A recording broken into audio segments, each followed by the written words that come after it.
बेकायदेशीर संपत्ती आहे, बेनामी आहे, भ्रष्टाचाराच्या पैशातून घेतलेली संपत्ती आहे। 70,000 कोटीचा जो घोटाळा नरेंद्र मोदीजींनी बाहेर काढला होता भोपाळला अजितदादांचा,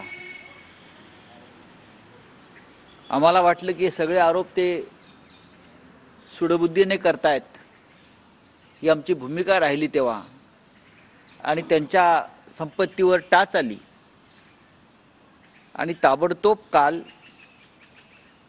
शपथग्रहण सोहळा जो मोदींच्या उपस्थितीत झाला त्यानंतर काल केंद्र सरकारनं ईडी, इन्कम टॅक्स जे कोणी असतील त्यांनी आमच्या प्रिय अजितदादांची 1,000 कोटीची संपत्ती ही स्वच्छ केली, मुक्त केली। त्याबद्दल अजितदादा पवार, सौ सुनेत्रा वहिनी पवार, पार्थ पवार यांचं मी खास अभिनंदन करतो की महाराष्ट्रामध्ये अनेक आमच्या सहकाऱ्यांच्या अशा प्रकारच्या प्रॉपर्ट्यांवरती ईडीनं टाच आणली,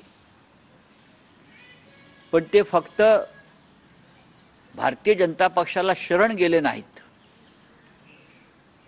म्हणून त्यांच्या प्रॉपर्ट्या या मुक्त केल्या। आता मला असं वाटतं लवकरच नवाब मलिक यांची प्रॉपर्टी सुद्धा सोडवली जाईल। माझी स्वतःची संपत्ती, ही संपत्ती नाही, राहतं घर ईडीनं ताब्यात घेतलंय। राहतं घर, 2 रूम किचन, मराठी माणूस आहे आणि गावची वडिलोपार्जित जमीन 40 गुंठे ही ईडीच्या ताब्यात आहे। आम्ही त्यांना सांगतोय हे आमच्या अधिकृत कष्टाच्या पैशातून घेतलेली ही जागा आणि जमीन आहे,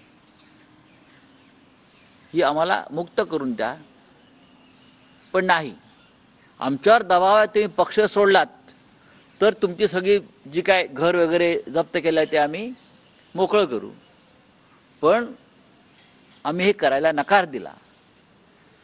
ठीक आहे, पण अजितदादा पवार असतील, प्रफुल्ल पटेल हे भारतीय जनता पक्षात बरोबर जातात।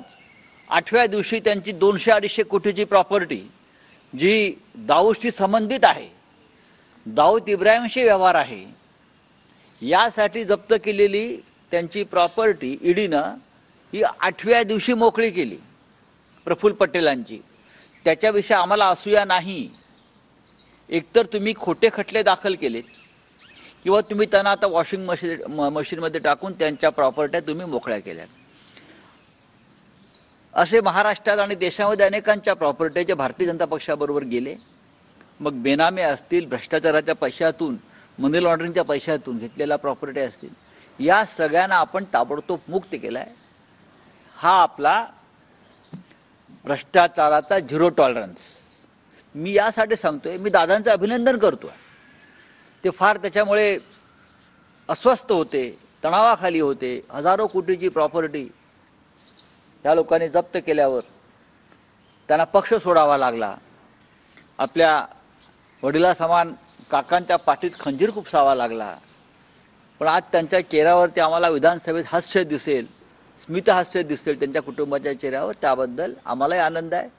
पण या देशभरामध्ये अशा प्रकारच्या केलेल्या कारवायातून जी संपत्ती जप्त केलेली आहे ईडीने, ती सुद्धा संपत्ती काळजीपूर्वक अभ्यास करून मोकळी करावी असं माझं ईडीला आहे। त्यासाठी त्यांना भाजपमध्ये प्रवेश करायला भाग पाडू नका।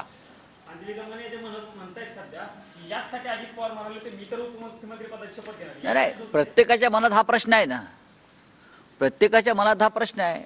एकनाथ शिंदे यांनी पक्ष का सोडला? याच भीतीपोटी सोडला ना। अजित पवारांनी का सोडला? यासाठी सोडला। प्रफुल्ल पटेल यांनी का सोडला? यासाठी सोडला।